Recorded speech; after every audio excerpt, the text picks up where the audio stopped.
এই বুকে এত জ্বালা পুড়ে গেছে মন, পোড়া মনে বারে বারে হয় না দহন। আমি নিঃস্ব হলাম, ভালোবাসা হারালাম, ভালোবেসে কি পেলাম?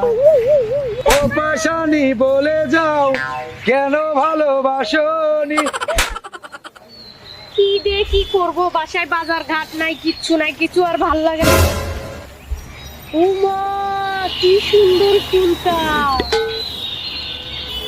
আশেপাশে তো কেউ নাই, একটা কাজ করি, পেঁয়াজ নিবো না, পেঁয়াজ নিলে শালা গোলাম যদি দেখে আমার সাথে হো হো লাগাবো। তার চেয়ে কয়টা ফুলকা নেই, ফুলকা নিয়া বাসায় যাইয়া সেই সুন্দর করে রান্না করবো। ও কি সুন্দর ফুলকা, তুমি আজ বাসায় যাইয়া সেই সুন্দর